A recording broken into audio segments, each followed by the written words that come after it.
One moment. That's not going to do it either. I still want a little more volume on my guitar, and that's all the way up to the top, just about. Just going to start anyway. Okay. I have awakened in thy shelter, oh my God, and it becometh him that seeketh that shelter.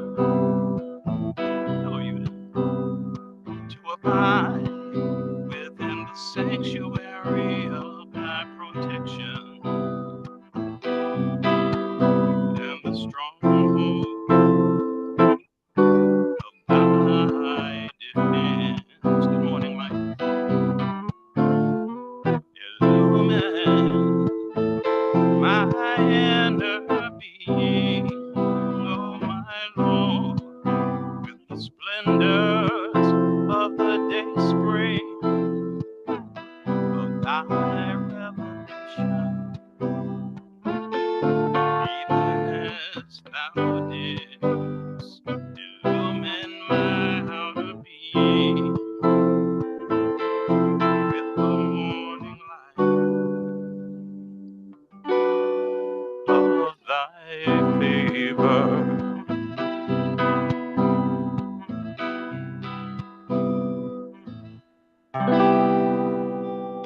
I still want my guitar a little louder, and I don't know what to do to make it louder. All my knobs are at the top. I know it's this. Mike, since you happen to be here, could you do me a favor? Could you come over here to the mixer and on the second channel there, could you slide that up just a tiny bit? Yeah. Maybe a little more, maybe a little more. Okay, that's probably too much, but let me see. That's great to me, but how does it sound to the folks in Zoom? Does it sound too loud now? Sounds okay. I got my master volume turned down a little bit. Okay, because we really don't have it loud here. So I mean, I don't.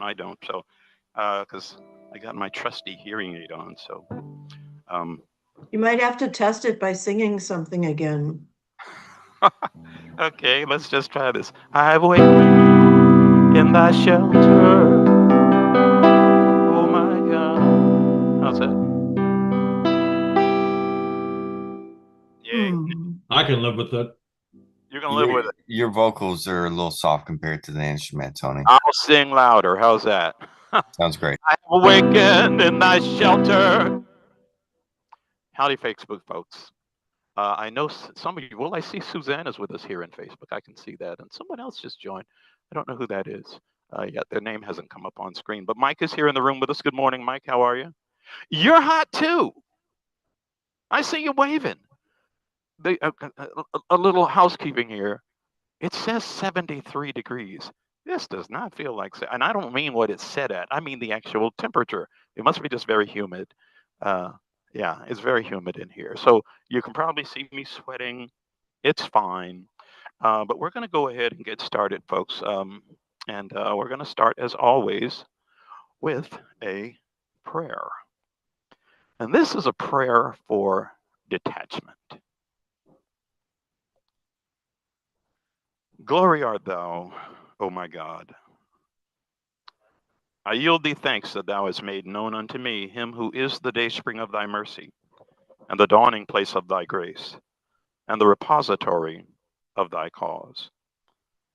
I beseech thee by thy name, through which the faces of them that are nigh unto thee have turned white, and the hearts of such as are devoted to thee have winged their flight towards thee, to grant that I may at all times and under all conditions lay hold on thy cord, and be rid of all attachment to anyone except thee, and may keep mine eyes directed towards the horizon of thy revelation, and may carry out what thou hast prescribed unto me in thy tablets. Attire, O my Lord, both my inner and outer being with the raiment of thy favors and thy loving kindness. Keep me safe then from whatsoever may be abhorrent unto thee, and graciously assist me and my kindred to obey thee, and to shun whatsoever may stir up any evil or corrupt desire within me. Thou truly art the Lord of all mankind, and the possessor of this world and of the next. No God is there save thee, the all-knowing, the all-wise. So as you can see, I'm here by myself. Daryl's not here. Mike's here, but we got everything set up, and I don't want to take too much time to hook up another mic and so forth. So Mike, we won't hook up another mic. Okay. As you know, as we always have been, or have been doing for quite some time, for anyone who might be new to this, I've noticed a few people, especially in Facebook, some new names and so forth over the last couple of weeks. I don't know what's making that happen, but I absolutely love it.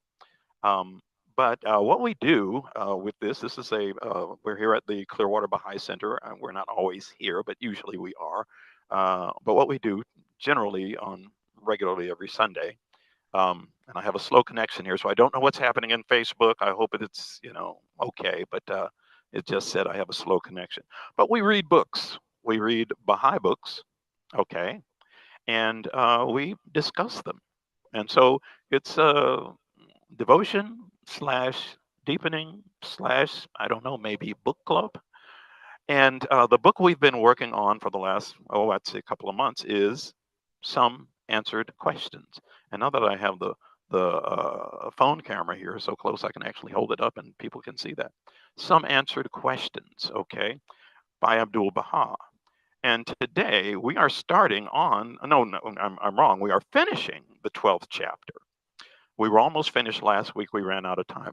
And I'm actually kind of torn because, of course, the normal thing to do would be go to the next chapter, chapter 13.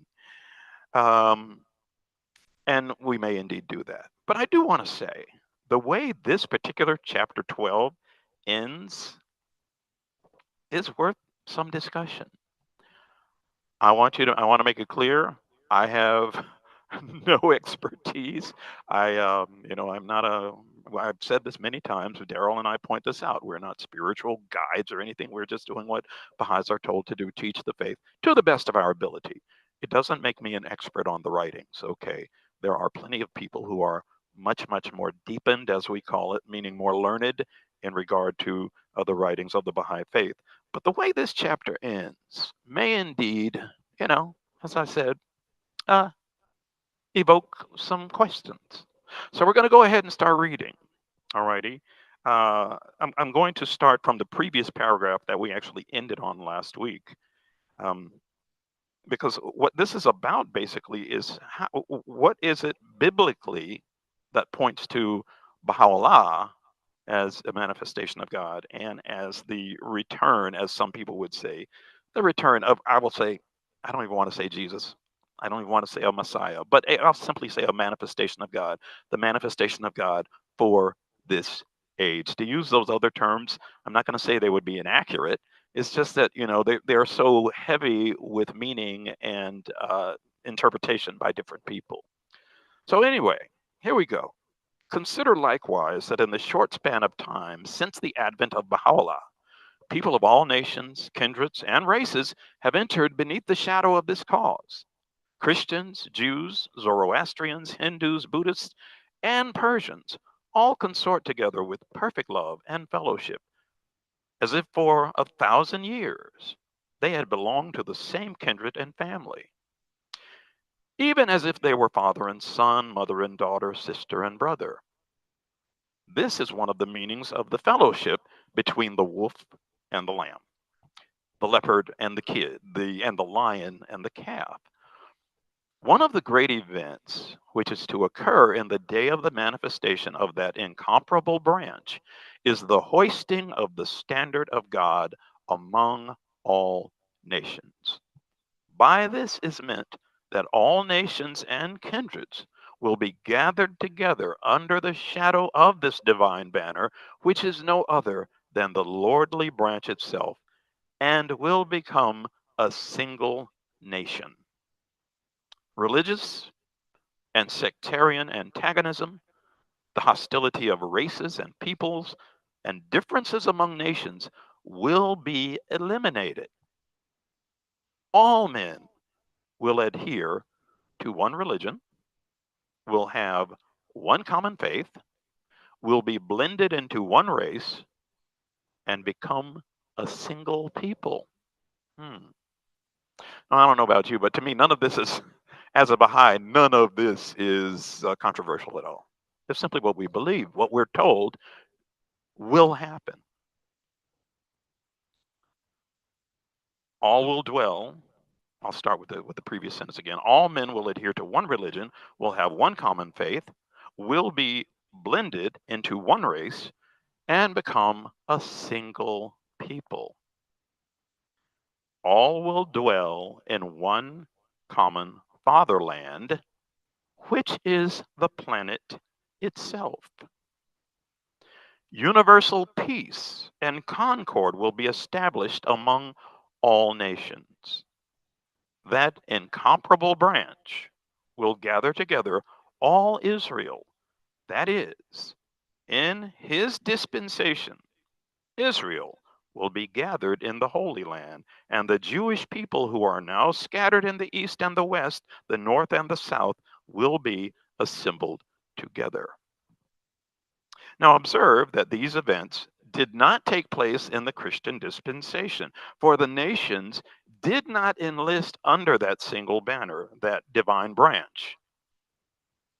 But in this dispensation of the Lord of hosts, all nations and peoples will enter beneath his shadow. Something you need to understand for anyone who might be new to, these types of references and so forth, is the Baha'i faith has its roots started in 1844.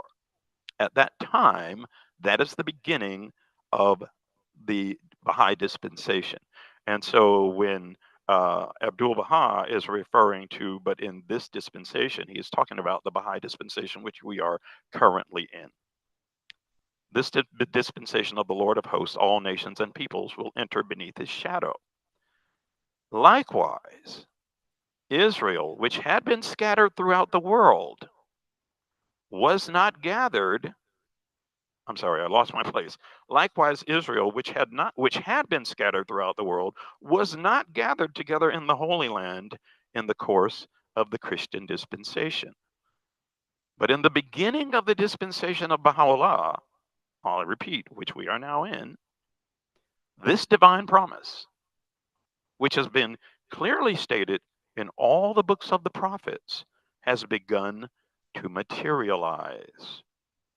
Observe how from all corners of the world, Jewish peoples are coming to the Holy Land, acquiring villages and lands to inhabit, and increasing day by day to such an extent that all Palestine is becoming their home. That's the end of that chapter. Why am I looking, I don't know, worried? It is hard not to read this and not politicize it. I don't know that it would be wrong to politicize it. Had I read this 3 years ago, I would have read it and moved on. But now I read it, and I don't know, I have to pause. And I'm actually asking for some clarity here.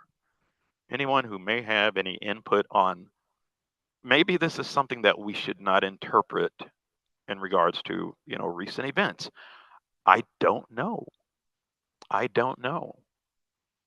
And I'm asking if anyone, and when I say anyone, I would love for someone in Facebook to be able to respond, but unfortunately, I don't have it set up like that. But anyone in Zoom that might have any perspective on this, any input on this. Well, Observe. Yes, please. yeah, this is Terry. As Baha'is, we are cautioned not to engage in divisive political discussion. Absolutely. But the thing is, what we need to do is that we just be anxiously concerned with what's happening. I mean, the events that are happening in Israel and Iran and even here in the United States, it's all fluid. It's just like we just have to be cautious to make sure that no misinterpretations are forwarded. And that's what I'm So, concerned about. I think I shouldn't even say think. I believe that whatever my interpretation is of this is off base. It's probably just wrong. I mean, I start out by saying I'm no expert, and yet it's difficult not to kind of cave into what we've been fed. I know you were talking about, how what access you all were talking, the Zoom people were talking about, sort of what access we have to the news, and no one said the word accuracy, but I'll say the accuracy of it, depending on what your sources may be. Uh, Well, the thing is, there's this bias in the news media, and to me, and this is just my opinion, it's whoever owns the press. I mean, it's just my dad always said there's no such thing as a free press unless you own it, and unfortunately, we have corporate controlled media that owns the press, and the editorializing is based on what would forward the profit of certain corporations. ah, And ah. like I said, we just have to be cautious and not to absolutely do not politicize it. We cannot, name names and such. So therefore, as Baha'is, we need to be not necessarily aloof, but be logical and be forthright in our observations and be scientific. And that goes into the principle of being scientific in our observations when it comes to religion and what's happening in the world. I am so glad you shared that, Terry, because I mean, again, as a former news junkie, I have really very much pulled away from the news. I'll admit I can't handle a lot of what I'm hearing. I try not to be completely uninformed, but details, can kind of weigh you down in this day and time.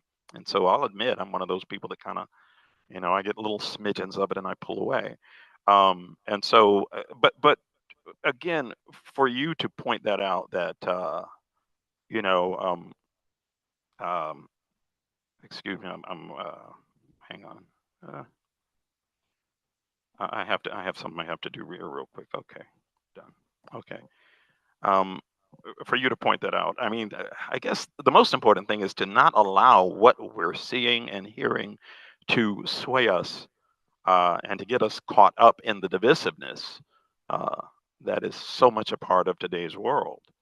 It's hard not to do that, though. It's very difficult not to do that. I grabbed my tablet here because I want you to know that, knowing that we would be finishing this chapter early, I actually thought that rather than go to the next chapter, first of all, I should ask, anyone else want to weigh in on that question or that discussion or at all? Okay, no one. I have a good friend, a Facebook friend, that I think of her as beyond that, even though I never see her except through Facebook. Some of you know her because she has joined Zoom here, and she's often joins us now through Facebook. Her name is Helga, and she's actually in Russia, lives in Russia.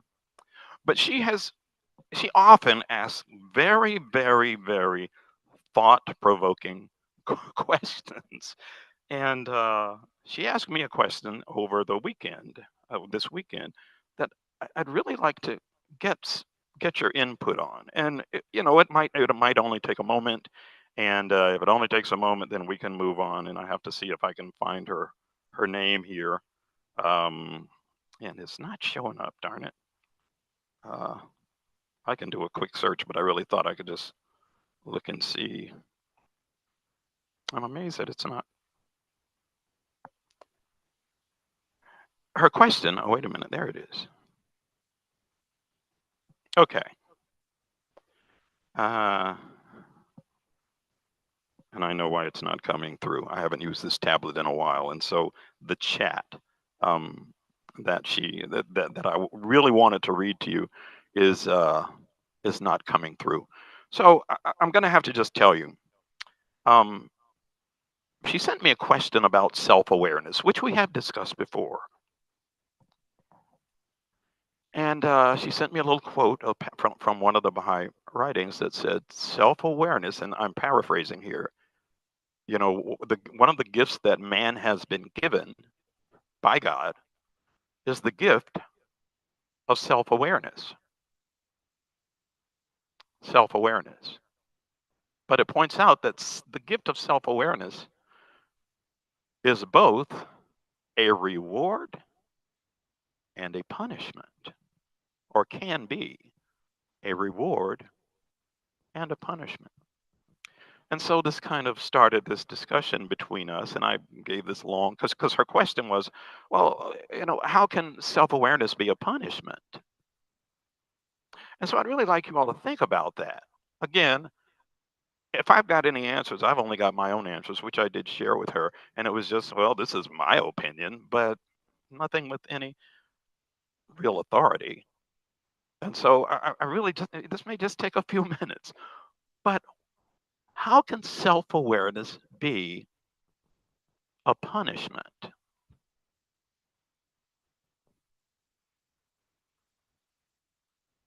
Anyone want to weigh in on that? How can self-awareness be a punishment? I see Aria's joining us in the Zoom. Here we are, we're being given the gift of self-awareness. I think Pauline wants to weigh in on something. Please, Pauline. Yes, I think it really goes back to the curse of materialism. Think of the animals in the field. They're not self-aware that, their hair is out of place, or, their nails need a trimming. God provides them with everything they need to live. But, how many times you pass a mirror, you've got to look in it. Mm-hmm. You've got to be aware of what you're wearing. It's all materialistic. So I think, yeah, that's a great burden for us. Oh, Mike wants to weigh in, but Mike, you don't have a mic, and now that's a problem. Okay, I'll repeat what I was going to say. You can just come up here and I'll give you my mic until we can just kind of pass it back and forth, but no. Mike said, truth hurts. Full stop, Mike? Oh, wow. Truth hurts, and it also sets you free. That's Mike's response. I think there's a biblical response. Truth hurts, and it can also set you free. Yeah. Truth hurts, and it can also set you free. I'll tell you what I responded to Olga, because I was like, she comes up with these questions that I'm like, it just is really thought-provoking beyond what I feel is certainly my own knowledge. I don't want to say beyond my own capability to respond, but certainly beyond my own knowledge. And so, but I thought about it, and I thought about, okay, self-awareness. It is a wonderful gift. Personally, yeah, it's a plus and a minus as far as, okay, how am I looking today? But get too caught up in that, and obviously not good. I will tell you what I said to her, and there might have been a little grabbing of straws here. I said, again, paraphrasing myself, as people of faith, we believe in an afterlife. We believe in an afterlife. That self-awareness follows you in the afterlife. It goes along with you. I mean, I think about it. Okay, and help me out, folks, for those of you who've read these, where we're told that at the time of death, we will become aware of, again, my words, of those things that we've done, those decisions those choices we've made, the effects of them on ourselves and others, and maybe even those things that we failed to do, that we had chances to do certain things that we passed on. Again, I'm adding to it. Hopefully you've read these things where Baha'u'llah is telling us, look, once you're gone from here, it's not over. And so because what I was thinking is, what about those people who seem to lack self-awareness, who seem to not care, who have, let's say, no empathy for others, or seem to not have empathy? Well, we're not supposed to be judging others, but based on their outward behavior and so forth, they seem to lack empathy, and seem to kind of just do whatever they want to do, running roughshod over others, doing whatever in the world they want to do for their own, purposes. And I wonder, okay, and I should say, and they seem to be able, some seem to be able to go a long time without what we might think of as obvious consequences, at least in material ways. And so I wonder, what about guilt? You know, what about regret? Isn't that part of self awareness too? And I wonder if that's part of the punishment. Yes, Pauline. Um, there's a quote that has been coming up a lot in the Baha'i writings, and it says, there is this faculty that man has Yes. that is very important, that keeps him in line with the teachings, but Whew. not all people have it. This faculty is shame. Shame. Shame. Yes, amazing. But not all people have it. As a matter of fact, few of them have it. Oh my God. Thank you so much. Yeah, Why is that so important, yet so few have it? unfortunately, shame has been weaponized in the past by some of the old religions. I mean, sense of shame is good when it's constructive, but when people weaponize it to control you, Right. then it's like a double-edged sword. Yeah. So it's a good thing and it can be a bad thing. So it's just You're right. Shame should be a part of self control, not a part of exactly. controlling others. And that self control is a part of self awareness, or should be. And as you said, thank you so much, Pauline. What happens? What about those people who seem to lack any sense of shame? I can name quite a few prominent people. Yeah, Exactly. Same here. Yeah. yeah. Not gonna We name names. Not gonna name names. won't. But let's face it, there are some people who we could easily point to and say, have you no shame? And I think for some people they could honestly say, not really. I do what I want, and the heck with the effect that it has on others. And I'm just gonna go through life doing whatever I please for my own personal and we're also told again by Baha'u'llah about the difference between um, how do I say it? Humans and let's say lower animals. Okay, not to put lower animals down. Okay, but between humans and lower animals is, we are not driven. Again, my words, my interpretation. Not driven as much, excuse me, by instinct, but when we allow ourselves to be driven by that lower part of ourselves, let's face it, there are certain things we need, and Abdul Baha talks about it. You know, uh, you need to have certain drives to meet your own personal needs in this physical existence, and yet those drives, when run amok, when they are just when we decide to respond to them over any sense of self-control, the heck with what our actions, our decisions do, with what the effect they have on others. Well, then, correct me if I'm wrong here, because I could very well be.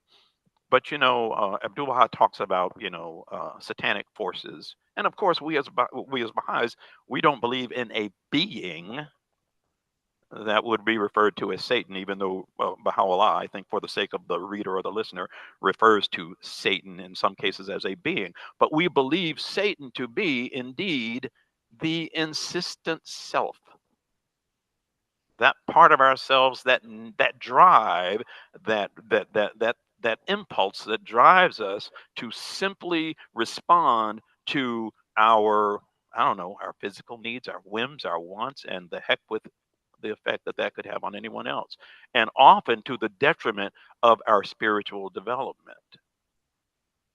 You know, and so again, I want to say thank Olga for asking that question.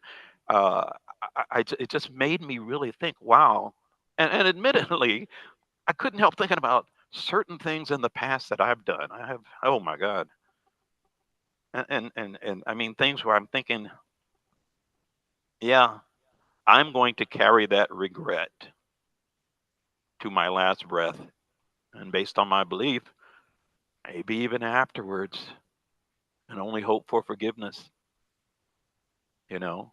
So that idea of self-awareness being both a reward and a punishment, I guess it depends a lot on how are you living your life? You know, how are you applying that sense of self-awareness? And everyone can, you know, each individual has to answer that question for themselves. And I did not mean for that to go on that long, but I'm kind of kind of glad it did. It's just that for those of you who cannot respond, if you happen to see this afterwards, you know, after we've streamed this, or maybe you're watching us through Facebook now, I don't know. Um, but think about that idea of self-awareness.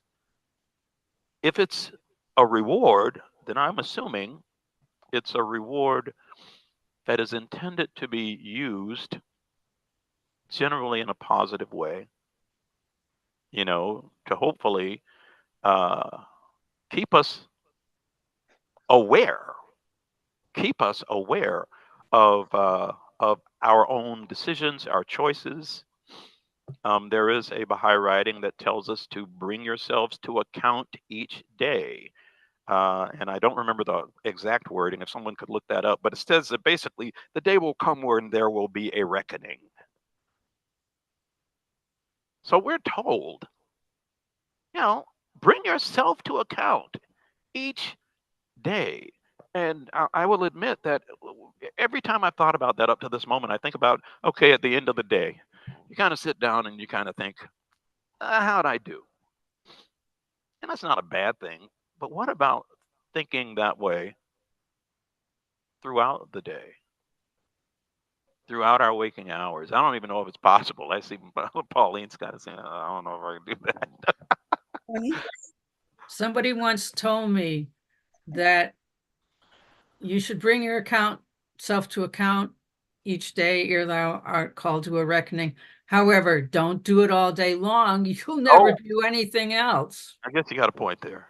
Too much self possessed. Yeah. I mean, we have to look outwardly as well as inwardly. I mean, the discussion is about self-awareness, but all of life isn't about self-awareness. You I know, think there's an important reading from the Hidden Words that might address this a little bit. please, Kim. O Son of Spirit, the best beloved of all things in my sight is justice. Mhm. Turn not away, therefore, if thou desireth me, and neglect it not, that I may confide in thee. By its aid, thou shalt see with thine own eyes, and not through the eyes of others, and shalt know of thine own knowledge, and not through the knowledge of thy neighbor. Ponder this in thy heart, how it behooveth thee to be. Verily, justice is my gift to thee, and the sign of my loving kindness. Yes. Set it then before thine eyes. When I read this, and Pauline, I want to say I love what you said because I wasn't thinking in that line at all. But, you know, the idea that self-awareness makes us more material is, I think, very true. But I was thinking of it in the sense that being self-aware, if we're, as a gift of God for being self-aware, he gives us the ability to know if something is right or wrong or just or not. Yeah. That, you know, if someone, you know, may be a powerful person, but we're able to see if they're being moral or immoral and have that ability to detect justice in other people with our own eyes, regardless of what the media or whatever anyone else is saying around us. We can see what's right or what's wrong with our own eyes. I love that.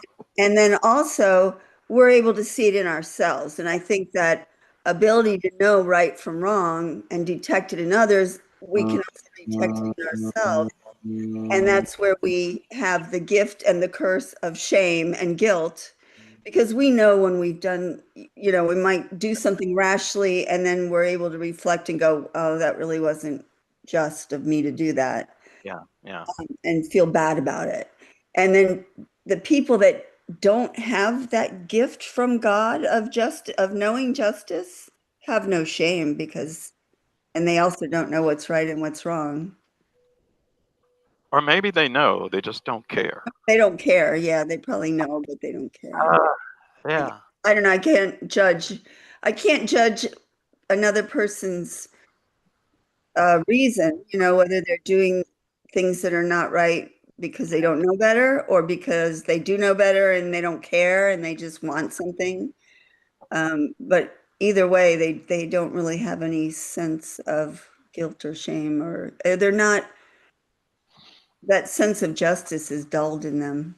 Yeah, yeah. That sense of imagine that someone walking around with the sense of justice being dull.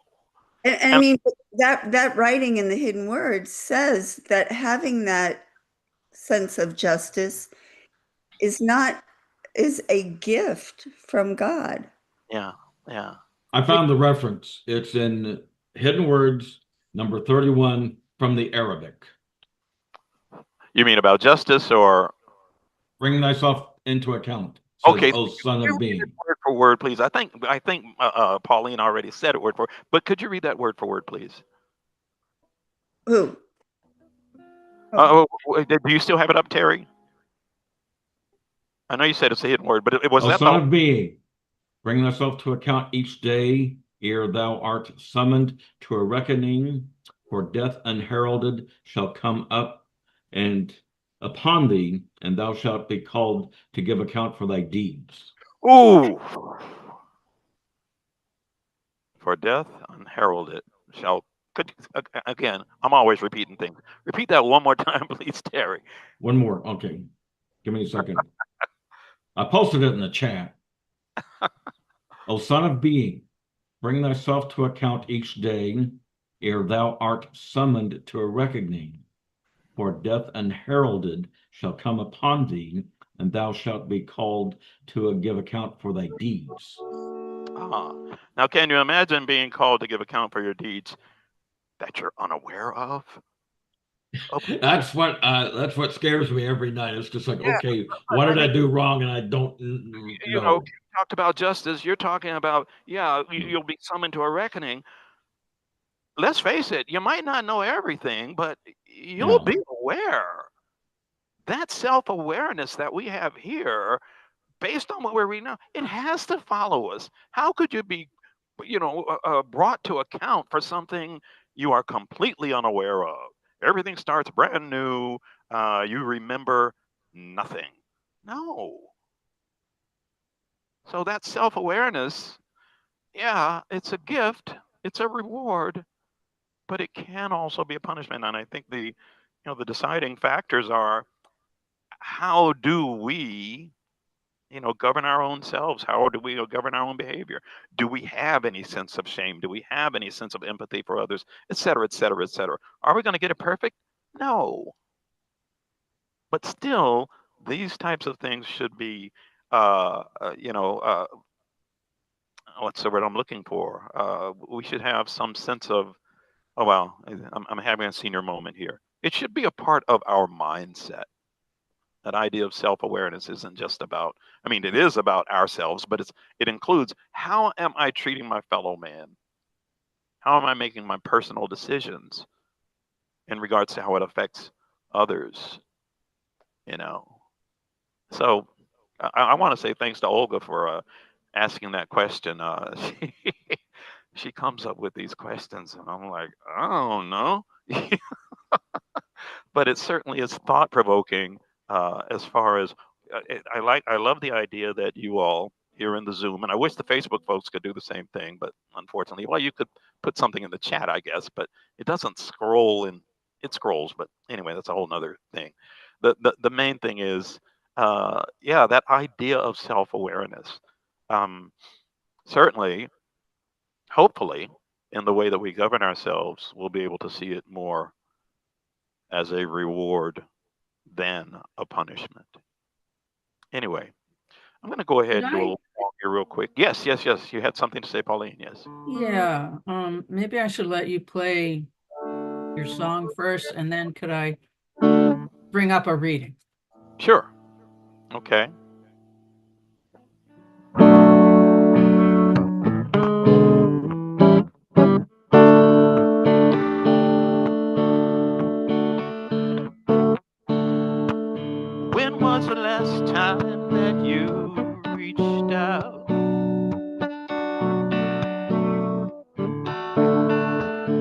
was the last time you reached out to somebody, someone who don't know your name, but needs some love just the same?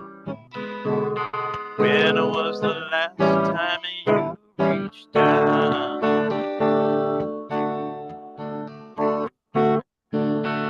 When was the last time you helped a stranger?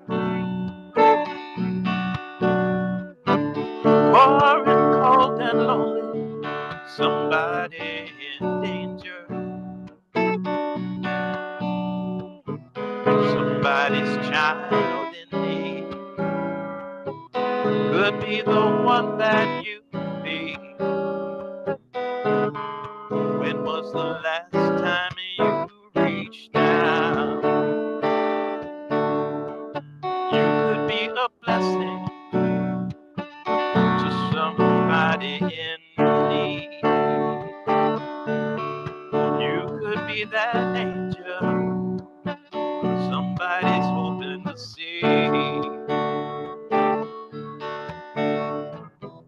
Someone who's given up, whose spirit needs some lifting up now. When was the last time you reached out? You could be a blessing to somebody in need. You could be that angel somebody's hoping to see. Someone who's given up, whose spirit needs some lifting up now. When was the last time you reached out? So reach out, reach out. Just reach out, reach out, reach out, just reach out.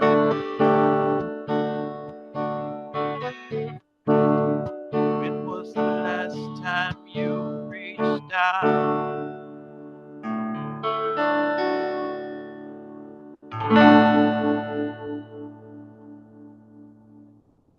Kind of fits.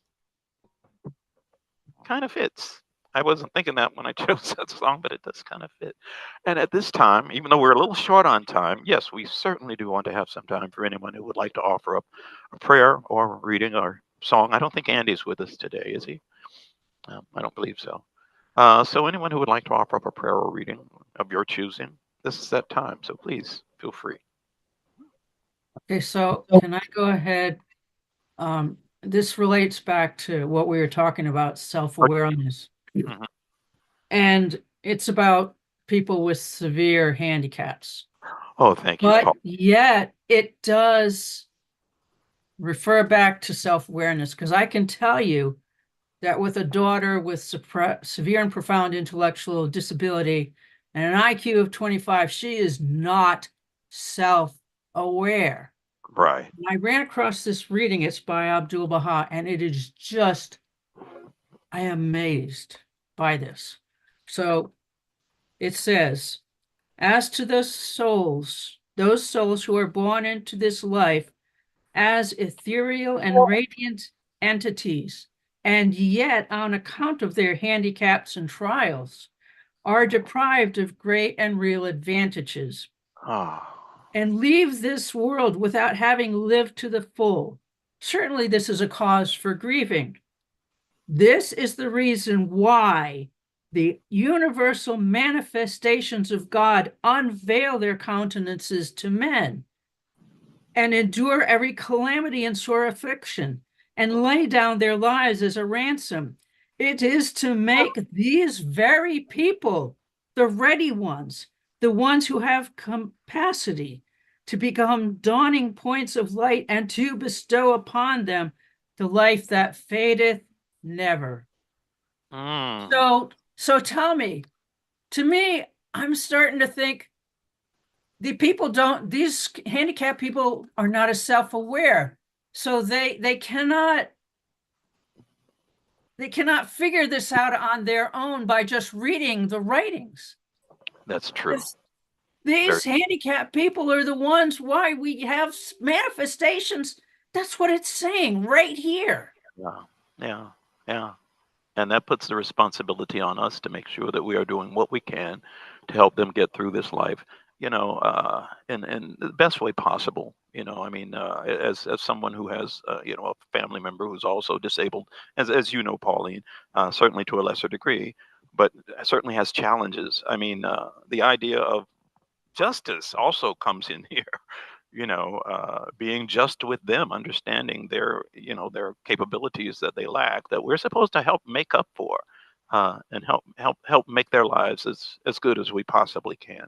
Can Yeah. I ask a question? Pauline, where was that writing? Oh, I have it in a book compiled by John Hatcher called Life, Death, and Immortality.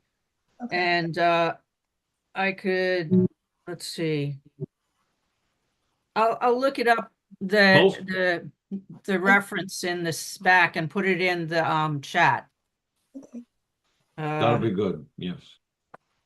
But see, my point is, that's a statement about handicapped people, but what does it say about the rest of us? Exactly. It says, you guys aren't the one that needs the manifestation. You're the ones that have to learn this on your own through reading the writings. Because the handicapped people can't do it, but you can. Right. So it's a lot more burden on the rest of us.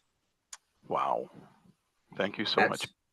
Thank you. Well, the thing is, it's the responsibility on us to find out about the manifestation of God.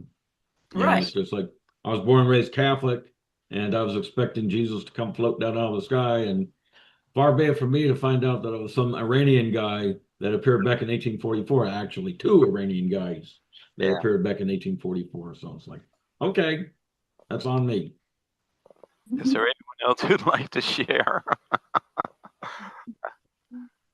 We've only got a couple of minutes here, but okay, I got a detachment prayer. I know not, oh my God, what the fire is that dost kindle in thy land. Earth can never cloud its splendor, nor water quench its flame. All the peoples of the world are powerless to resist its force. Great is the blessedness of him that have drawn nigh unto it and heard its roaring. Some, oh my God, thou didst through thy strengthening grace enable to approach it, while others thou didst keep back by reason of what their hands have wrought in thy days. Whoso hath hasted towards it and attained unto it hath in his eagerness to gaze on thy beauty yielded his life in thy path and ascended unto thee wholly detached from aught else except thyself. I beseech thee, O my Lord, by this fire which blazeth and rageth in the world of creation, to rend asunder the veils that hath hindered me from appearing before the throne of thy majesty and from standing at the door of thy gate. Do thou ordain for me, O my Lord, every good thing thou dost send down in thy book, and suffer me not to be far removed from the shelter of thy mercy. Powerful art thou to do what pleaseth thee. Thou art verily the all-powerful, the most generous. thank you, Terry. Is there anyone else who'd like to share? I'd like to share a prayer for the departed. Please, Kim. O my God, O thou forgiver of sins, bestower of gifts, dispeller of afflictions. Verily, I beseech thee to forgive the sins of such as have abandoned the physical garment and have ascended to the spiritual world. O my Lord, purify them from trespasses, dispel their sorrows, and change their darkness into light. Cause them to enter the garden of happiness, cleanse them with the most pure water, and grant them to behold thy splendors on the loftiest mount. Abdul-Baha. Thank you. Thank you so much. Is there anyone else who'd like to share? I just put the reference for that writing by Abdul-Baha. Selections from the writings of Abdul-Baha, number 31.8. Thank you, Pauline. So we're going to go ahead and move on. We've only got a minute or two here. So I'd like to always remind people that if you want to know more about the Baha'i faith, or you want to have access to the Baha'i writings and even writings of other faiths, there was a wonderful, wonderful website called Ocean Library. I always forget whether it's com or org. I need to write it here. And again, it's been years and I still haven't done it. So I don't know that it's going to happen by next Sunday. But Ocean, just put in Ocean. If you put in Baha'i Ocean, it'll come up. If you Google that, it will come up. Okay. Or you could just go to the Google Play Store or whatever phone you have, and you can get the app, which is Ocean 2.0. It gives you, and you have access to the major writings of all of the major faiths, globally. So that you can certainly do that. And if you'd like to know more about the Baha'i faith, there's always these websites that you can go to. I'm close enough to the phone that I can actually hold them up now, and people can actually see it. I can see it's backwards, but this the way that, hey, this is Facebook. What are you going to do? But anyway, as you can see, www.baha'i.org, www.baha'i.us, www.bahaiteachings.org, www.clearwaterbaha'is.org. Right here, we're at the Clearwater Baha'i Center, and you can go to clearwaterbaha'is.org, and there are lots of other programs and so forth, and you can have access to a lot of other Baha'i content. And so we want to thank everyone who joined us today, and even those of you who decide, for whatever reason this comes in your feed on Facebook, and you decided to stay and listen. We're here at 10 a.m. On Sunday morning. That may change in the future. I'm not committing to that, but right now it's 10 a.m. Sunday morning. And so again, thank you for joining us. We're really out of time, but I'll say, as Daryl always says, please, wherever you go, share the love, and let your vision be world embracing. Let your vision be world embracing. Let your vision be world embracing. Let your vision be world embracing. Let it be world embracing. Have a good week, folks. Aloha pa, everyone. Hope to see you here next week. Take care. Take care. Bye.